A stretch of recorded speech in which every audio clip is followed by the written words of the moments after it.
ายดีและสวัสดีเด้อแม่พี่น้องวันนี้มาพอกับซ่องแม่น้องออซาเนียลน้องมื้อนี้น้องออสิพาไปให้ไปนาเนาะสิเป็นอะไรกลับไปเบิ่งไปชมกันเลยพี่น้องว่าผิดว่ายังก็ขอโทษขออภัยเลยพี่น้องนี่นะพี่น้องกำลังย่างไปเนาะกำลังสิย่างออกนาแม่ก็ไปถ่ายอยู่พุ่นน้องพี่น้องเนาะอันนี้ก็ต้นลำไยเนาะนี่มันก็ยังไม่ใหญ่เนาะพี่น้องนวลกันน้อยๆมันยังบ่หลายแม่ก็ไปถ่ายอยู่พุ่นเนาะแม่ย่างก่อน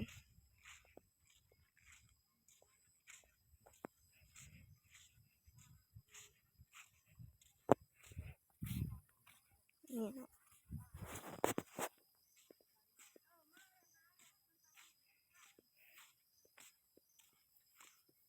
เอาไปสิย่างไปเนาะ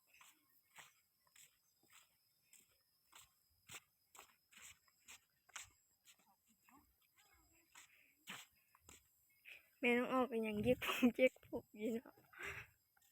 เป็นพลาดเนาะบินมาแน่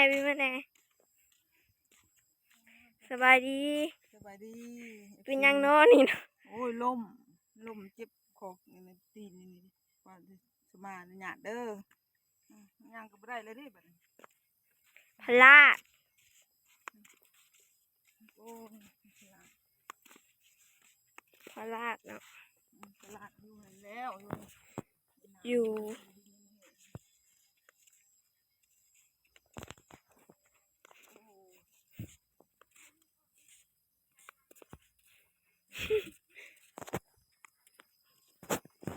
โอ้ยเจ็บแล้ว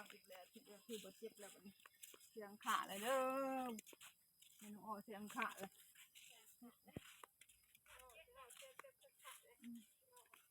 เจ็บเลยทำแม่เจ้าเลยบาปแม่เจ้าเลย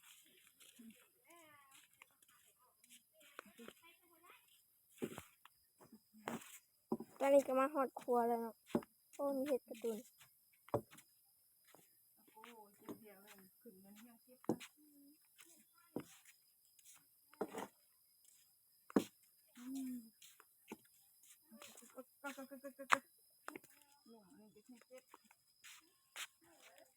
ลุงโคตรไปทางนั้นบ่เป็นอีกคนหนึ่งก็ไปทางนี้อีกคนหนึ่งก็ไปทางนี้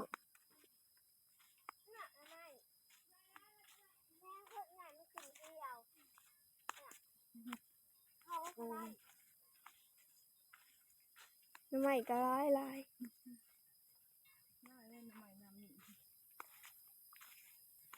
โอ้ยเจ็บทรมานเนาะ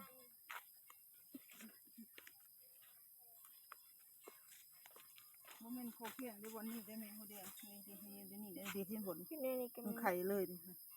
โปลูกปกเลยมันโปลูกปกเลยไข่เลยทายาเคียวมันจะเคี่ยวไปอยู่เรือนเดียวขึ้นไปท้ายมันก็คอวิต่อปากนี่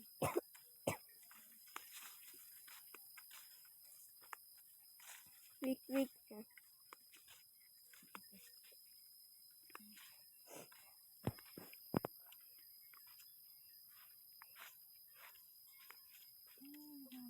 เจ็บปริญญา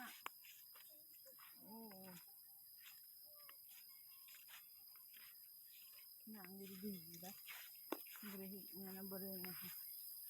ยังบริตั้งเดี๋ยวยังบริทันตั้งตัว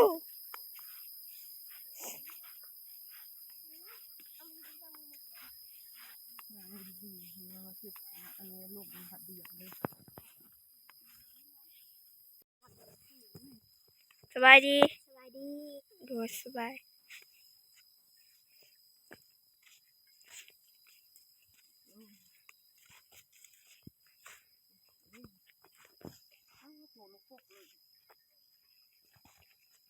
อย่างลูกลายในยังไข่ยังหดหน้าเลย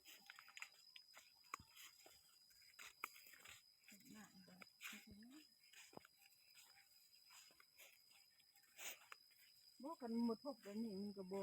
นั่นดอกกระสิมันก็ทบขึ้นก็ทบเลย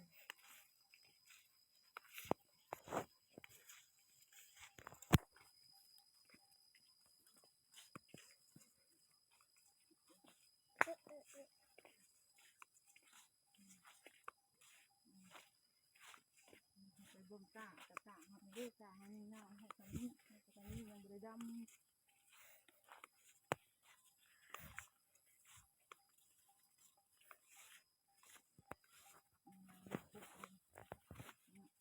ก็เป็นเขียด โอ้เพื่อทอดนางให้หลักให้เรือตายลูก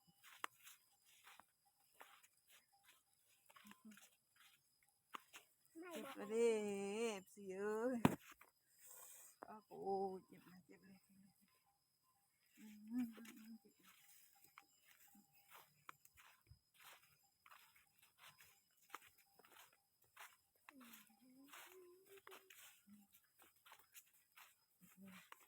บึงมากดนก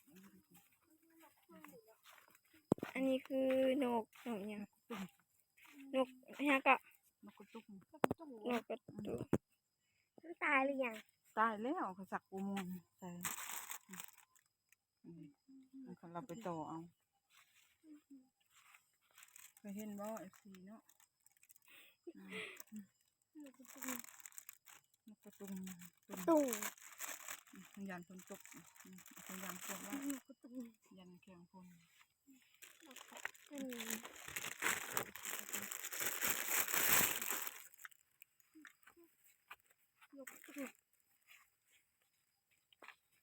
บ๊ายบายเมื่อกี้นี่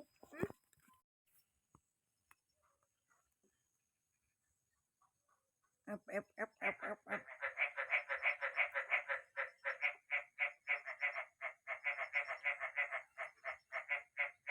โอ้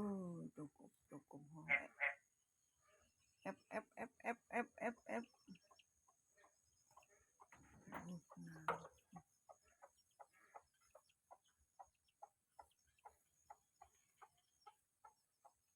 แอบแอบแอบแอบแอบแอบแอบแอบแอบแอบแอบแอบ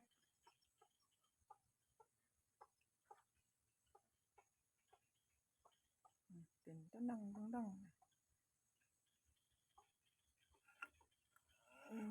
เข้าไปก็บ่ได้ย่างบ่ได้มันอยู่บนหอ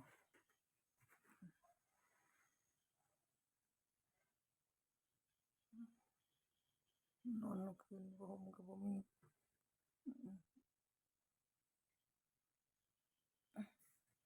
อยู่เลี้ยงก็มีโอนอนอยู่นี่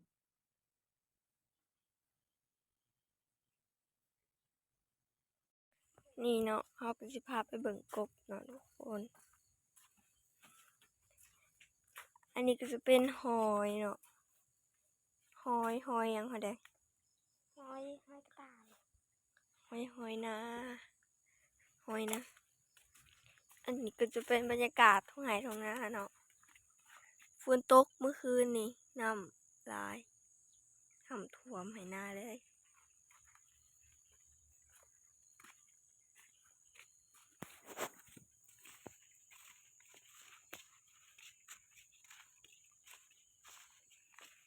อันนี้ก็จะเป็น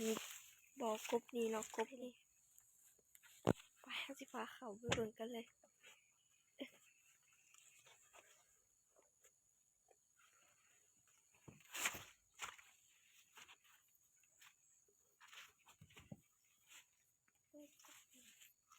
มีมันหมุดน้ำ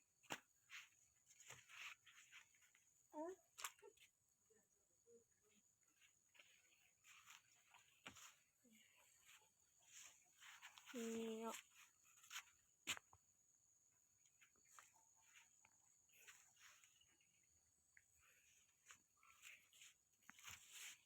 ทีนี้มันอยู่ในบ่อเปิดหาไหม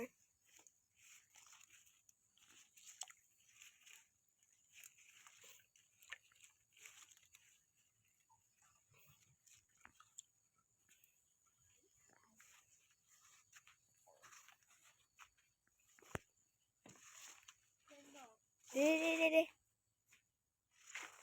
นี่โดดลงน้ำแล้วเด้เด้เด้เข้าป่าพูดแล้วเนาะบ่อนี่ก็มีกบบ่เฮ้ยโอ้ยตกใจหมด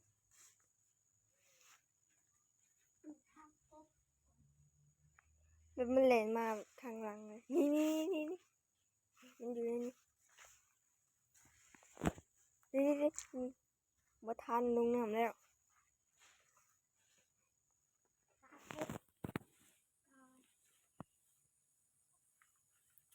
เอาแดงกันเด้ลงแล้วนี่ตกกบอยู่นี่คันคอนโอ้โหนี่อ่านโดดลงแล้ว2 ตัวมานี่น้ำ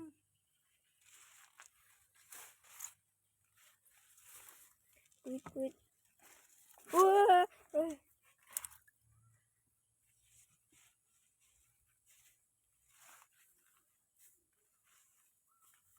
ฮะ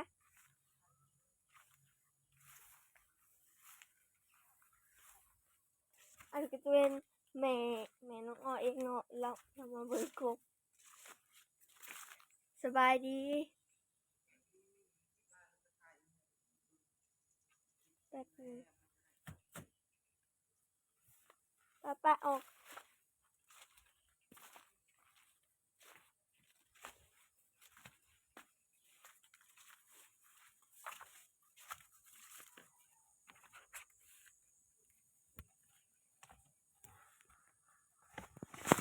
บ่อนะก็มีกบบ่มีปลาบ่อนี่ปลาบ่อน่ะหอยก็จะเป็นสวนพักเนาะอันนี้ก็มีกบคือกันบ่อนี่กะ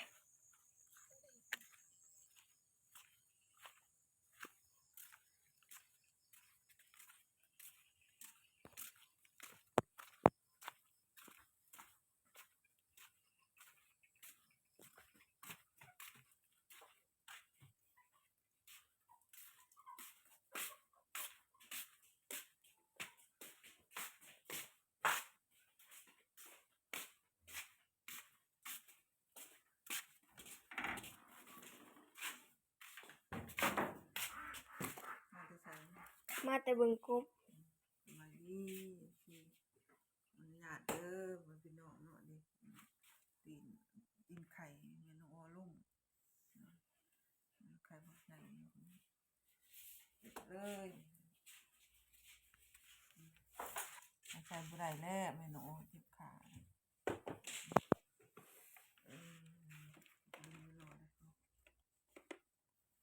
ไข่บักใหญ่ไก่ไม่รู้ไข่ตีนไข่แม่แม่น้องอ้อเจ็บ